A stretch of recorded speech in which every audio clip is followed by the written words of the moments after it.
our speaker. We're very excited to have our AMH Registrar here, Alena Rensch, is going to close out our 21st Century Turning Points lecture series for us. She's going to talk about different items that we've been collecting during the first couple decades of the 21st century, and I'd love for y'all to give a good round of applause for our Registrar, Alena.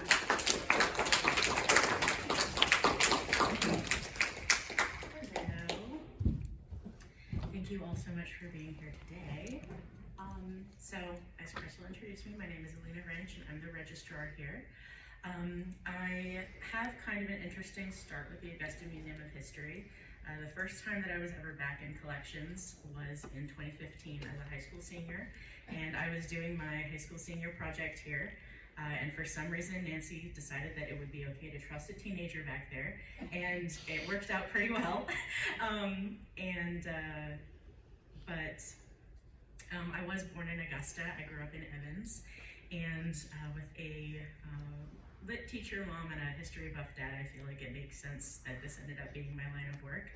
I did get my bachelor's from Georgia College and State University down in Milledgeville in history, and I recently completed my master's at Kennesaw State University, their online program for museum studies.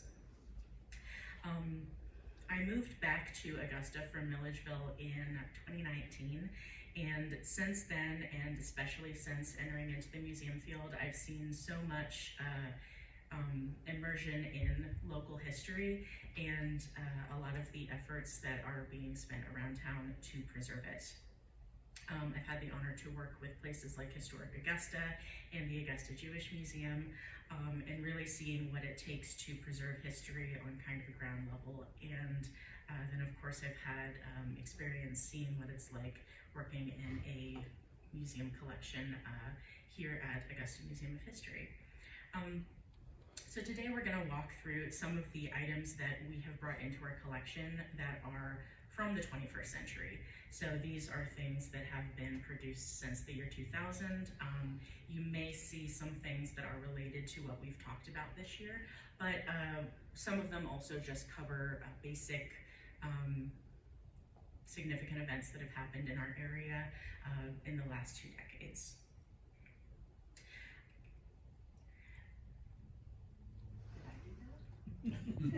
You did that, okay. All right. So looking back on some of the major themes that we've talked about this year, of course, Dr. Leanne Caldwell, as she said in January, history really likes distance. So that's kind of one of the things that throughout the different presenters this year, we've talked about how sometimes it's difficult to gauge the significance of a turning point, or whether something will be a turning point at all, because we just haven't had that distance to be able to see the effect that it's going to have in the long term. But one of the things that she did mention is the 1980s revitalization effort, and how much change that has brought to the community, especially through the 90s and then through the 2000s. It's brought change to multiple sectors of the community, such as historical preservation, military presence, and cybersecurity, tourism and economic development, and the arts especially. So one of the things that we have to ask ourselves as we are preserving the 21st century is, which of these stories are we going to tell, and how are we going to tell them in the future?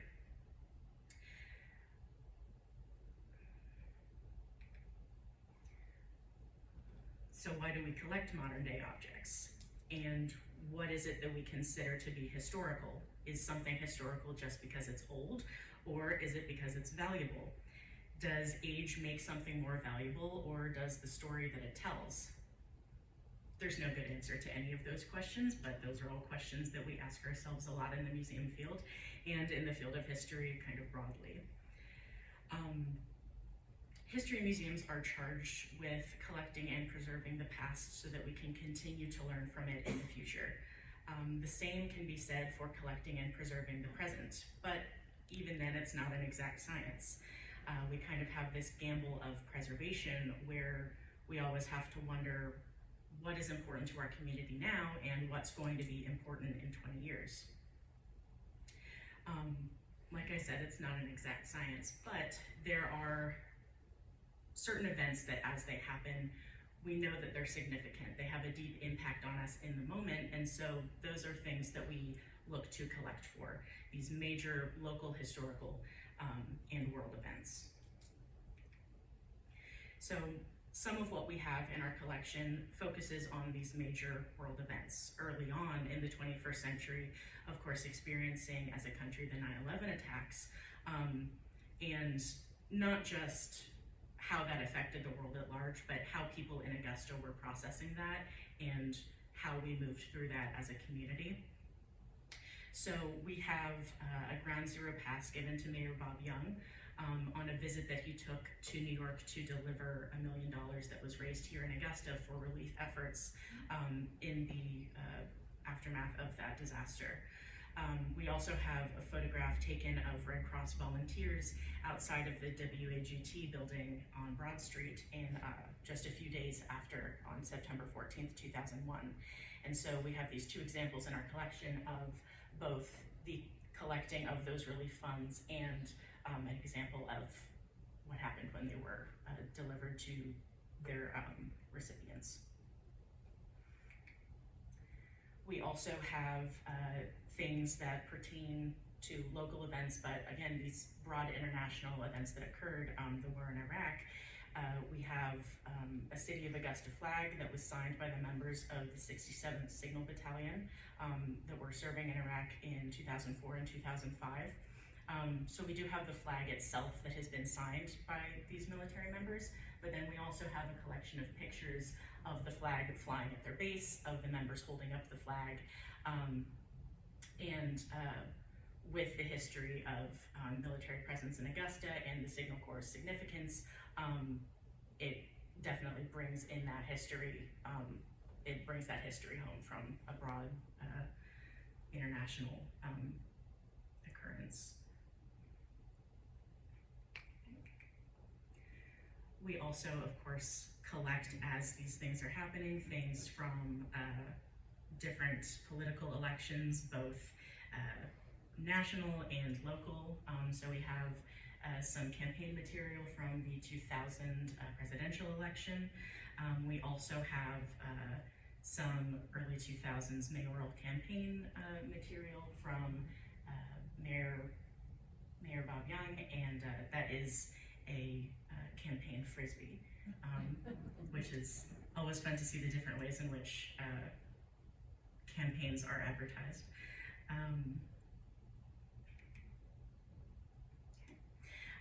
Kind of continuing on the political advertising media, but also looping in kind of more recent occurrences, we have a Garnett Johnson mask that was produced for his mayoral campaign. And while it's a piece of advertising media, it definitely, we all know exactly the set of years where something like that would have occurred, where you would get a fun decorative mask to wear during the height of the pandemic, and as people were masking more frequently in public. We also have a lovely shirt that says "I got mooned by the sun" in Augusta, Georgia, from the 2017 solar eclipse. Something that, of course, happened across, really just diagonally across the whole country, if I remember correctly, but we were lucky enough that in Georgia, many towns got a really excellent view of that, and we were one of them here. So, you know, we have things like that that kind of commemorate these events as they're happening, and then, you know, we collect them to preserve how people were interacting with that event. Much in the same way, we have from 2020 a Black Lives Matter t-shirt.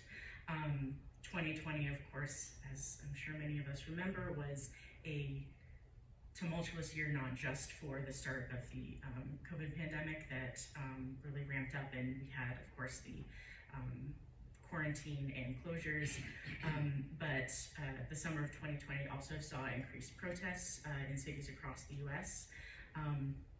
for the Black Lives Matter movement, and some of those did occur in the Augusta area, so it's always important that we are preserving that history as it happens, so that when we are looking back to see the long-term effects of these things, we have examples to look back on. And then of course we also have a button from University Hospital for those COVID vaccines when they came out, little commemorative buttons that were given to folks as they were giving those vaccines. All right, and another sort of asset, I guess you would say, for collecting things from the 21st century is, we are solidly in the information age now. This technology of communication and information has progressed so quickly that collecting those items as they are coming out and as they are advancing, that ends up being quite important. As you can see, we have a 2001 Motorola with a very high-tech LCD screen, and that is from 2001. You can also see from this little accession number down here, that was collected by us in 2002. So that would have been a relatively modern day phone at the time, but it's that sort of foresight of collecting things that you know may be significant down the line. And then we have a first generation iPhone with a whopping 8 gigabytes of memory for all of your digital needs. That was from 2007. So that just in the span of 6 years, 2001 to 2007, you can see how much that change took place. And I know that for me, by the time that I was old enough to have a phone, it was pretty much like we were just getting out of the flip phones. But from the span of 2000 to 2010, the technology really just took off, and it's gotten even more so advanced since then.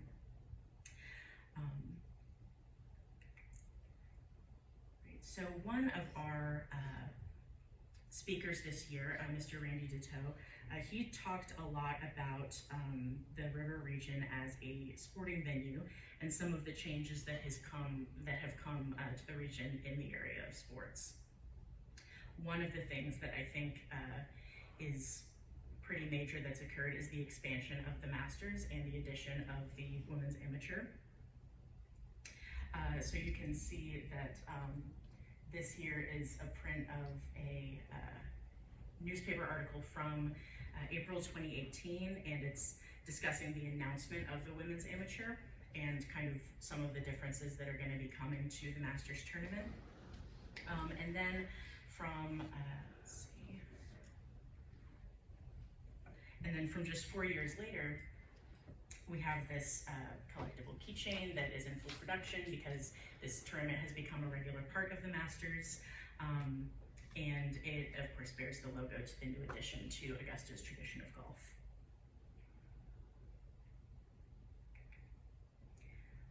All right, so kind of continuing in the sector of sports, we do collect things not just from things as they're moving forward towards these future endeavors, but also items from things that aren't necessarily happening anymore.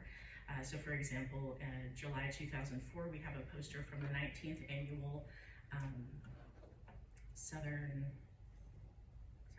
the 19th annual Augusta Southern Nationals boat races. They were drag boat races that occurred right down at the marina, and I believe the last one that we had here was in 2017, but they went on for about 30 years here. And then from 2018, we have the inaugural year's schedule for the Augusta Green Jackets for their first season over at SRP Park, located in North Augusta, just across the river.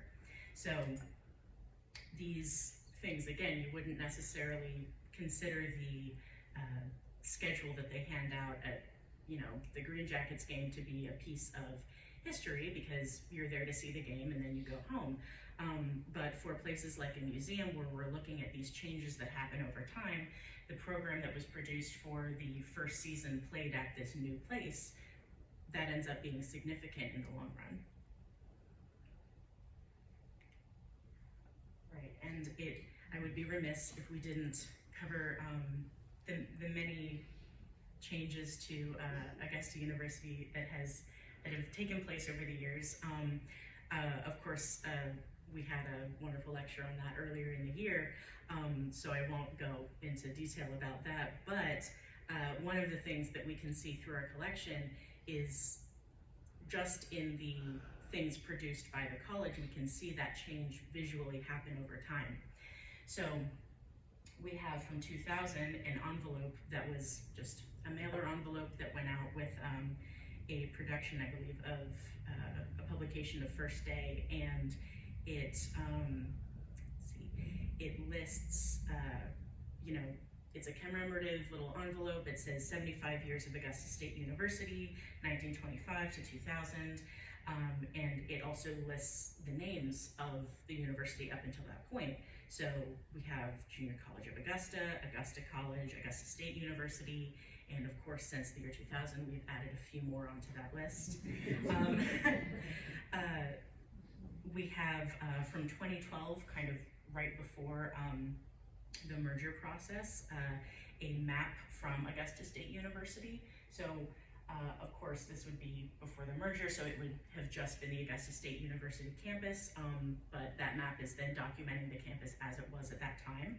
We also have from the sort of interim years of Georgia Regents University, another map, but it is a driving map of Augusta Civil War history, that as you can see is produced by Georgia Regents University.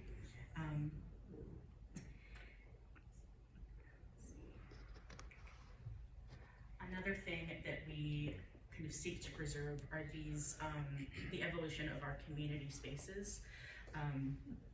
One of the things that came about in the early 2000s was the Augusta Commons Park, which, these days I think it's hard to find a weekend when something isn't going on at the Augusta Commons.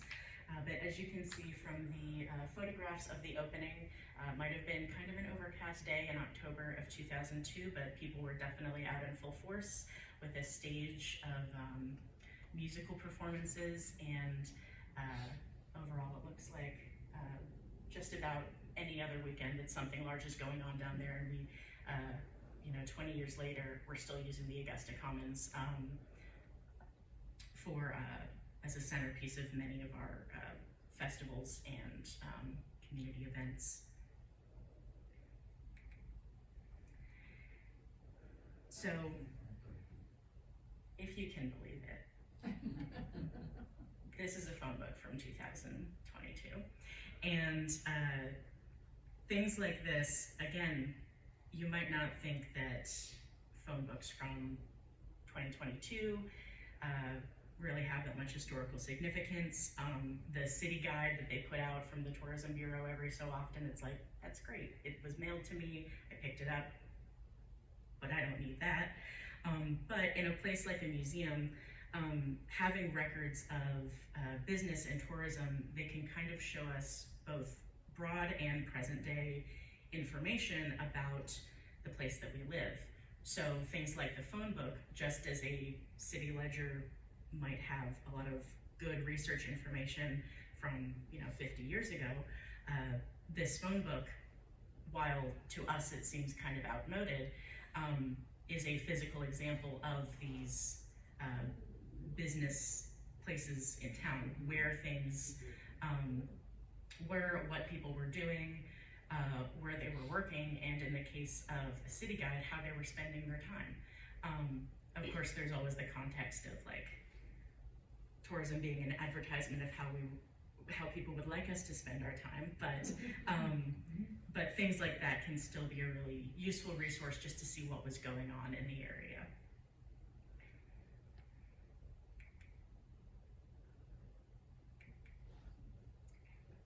And then we get to a sort of genre of object that I think of as objects that honor the past. So these are things that preserve our memory of the things that we care about. They're commemorative items about things that have passed, or they are celebrating anniversaries, or they are memorials. So we have from 2010 a pin commemorating the 225th anniversary of the Augusta Chronicle. So that's 1786 to 2010 at that time. We also have a copy of the castle, which is published by the Savannah District U.S. Army Corps of Engineers. And that was a special edition that was commemorating the 50th anniversary of Strong Thurmond Dam, which of course is a major infrastructural change that happened in the region in the 1950s and still very much going strong. We're very happy that it continues to function today. We also have things like memorials that honor the legacies that people leave behind. So, an example, we have a program from the memorial concert of LaRue Mangeli, who started the Mangeli Accordion Dance School in the 1950s, and whose legacy continues in this area to this day. We also have a photograph from that same accession of Miss LaRue Mangeli and her daughter with their accordions. So to kind of bring this all together, I have a piece that I think represents a little bit about everything that we've talked about today. It's sort of unassuming looking, but it exists within multiple historical contexts. So as we can see, it's a face mask. We already know when it was produced. It would have been produced during the height of the COVID-19 pandemic, and it says on it, it is a piece of merchandise essentially that was produced for the premiere of a film that was made here called Two Classes of 1968.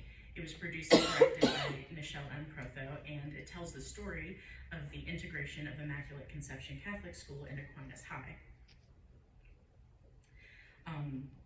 So in that, not only is this something that's fairly recent, it's something that's fairly recent that because of the way that it's constructed, we know the context of why there would have been a mask produced for a film premiere. Because I think if you told that to someone in 2015, they would wonder why on earth that would happen. We of course have the historical context to know that would have made sense for it to be produced in 2021. We also have the historical context of it being for a film that was made to commemorate this integration that happened during the civil rights movement in the Augusta area. So this mask, even though it is, only a couple years old, it has this historical context behind it and the making of it that I think overall is significant and kind of what I've been trying to get at today of why we collect modern things. So when it comes to looking at tomorrow's history, we are often left with more questions than answers. We end up having to look at what is important to our community now, and having to guess at what will be important in 20 years. Which events will make their way into the historical record. In a lot of ways, museums decide what gets preserved based upon their individual missions, but we as individuals also have the chance to do this as well in our own lives. Write things down, take pictures, and record your thoughts and the thoughts of people who are important to you. One of our speakers from February, Dr. Bobby Donaldson, talked about the importance of family history and asked us, how do we do justice to those that came before us? I think that in many ways that is the question that history asks of us, and today I will leave you with another. One day we will be the ones that came before. how do we preserve our lived experience for those that come after? Thank you.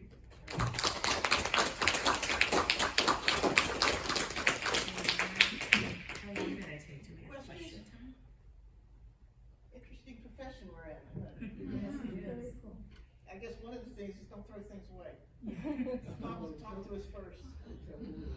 If it should be for good for your family or a museum or whatever, don't throw things away. Here's a question. Do you know roughly how many objects or how many sets of objects you've collected this year? Can you repeat that for Alena? Can you repeat it? Yeah, so the question was how many sets of objects or like accessions we've taken on this year. I think right now we're at about 19, which I think we average about.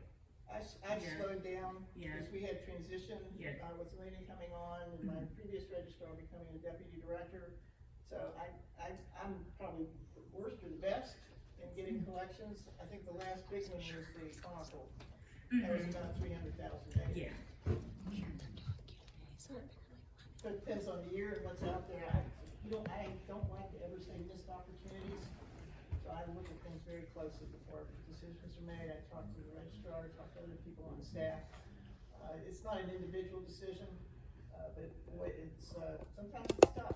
There's certain things I will not say no to, even though I put a lot of burden on the collection staff. You just can't say no to some things. Yes. When did y'all obtain the shrunken head? When did we obtain the shrunken head?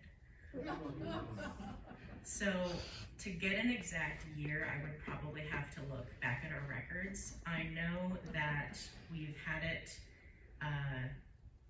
probably since the collection was very young. So I would be willing to bet that we've had it since maybe the 60s, if not the 50s. Yeah, we've definitely had that one for a while. But yeah, because that's in our kind of curiosity cabinet area, and that's one of the things that we'll see a lot of history museums will see in their collections if the institution has been collecting for long enough. A lot of times the early days of museum collecting were a lot of folks bringing in things that they found interesting from places that they had been, or things that might have been personally significant, but not always historically significant, sometimes both. But you know, we definitely have things from our early collections that are still very valuable, like pieces of our collection today that help us to tell the story of Augusta. But I think just about every history museum out there has a few pieces from the early collection that make them wonder. And we were a general museum for many years, up until the 90s. Yeah. General meaning everything from stuffed animals, taxidermy. We had, polar bear. I still have a buffalo. Anybody interested? We have a lot of birds. I can't give those away because they're arsenic. They were made with taxidermy is used arsenic as a preservative. So we have to be very careful about those and where they go. But we have costume from all over the world. That's what the museum was back then. It changed in the late 90s, and we are now a history museum. Where is the polar bear? The polar bear is gone. I have the buffalo though. Where's the buffalo? Where do they go? Where the polar bear go? Where it will go to other institutions. We often give it to, I've given a lot of birds to Finney Swamp, to the Reed Nature Center out in Evans. No, I find good homes for them, absolutely. But I'd still have things that are still in our storage. But so I'm careful. We don't just, and by law, we don't have to really let the donors know. But most of the donors of those items are long gone. If it's something more recent, we're very careful about that, not just legally, but ethically, on how we dispose of things. Dispose meaning I find homes for them. We don't, things are not just thrown out. No, that very rarely happens unless it's silk and it's disintegrated. And that happens a lot too. where is your storage? Is everything stored in this facility? It is, yes. So we have, a lot of folks don't actually realize how large our storage facility is. But actually, on this floor, if you go all the way to the back of the galleries, we have sort of a little atrium where there's a staircase, and then a small exhibit about the Georgia Railroad Bank. But that is where that's our storage building, and there's just a gallery in the upper floor of it. But it's all the way at the back of this building, and Tell them it's, what you do in September. Every year. Tell them Yeah. what you did. it's, Behind so the we, scenes. yeah, so every September, we do offer a behind the scenes program, and it's usually 3 Saturdays in September. And you can actually come with just normal museum admission. 3 times a day we'll have a tour where I take you back and actually show you our storage and talk to you a little bit about what we do to preserve items, and then also what you can do for your own family collections. But through that program you're able to see back into our storage collection and everything. Yes. So with this, having this eye towards what you might need today for historical, do you have a list of things that you constantly are thinking, I wish I had these, or you're looking for these, or? I can answer that. Yeah. As an accredited institution, we are nationally accredited. By doing that, we have to do, there are many aspects of standards we have to have. One of them is a collecting plan. So we just got reaccredited in 2019, and we had to have a collecting plan. So the registrar and I and a couple other people, we go through and just our inventory, which we do a complete inventory every 2 years. That means everything gets counted. We know pretty sure what we have and what items we need to fill those gaps. So yes, we have a collecting plan. You have something you wanna bring me?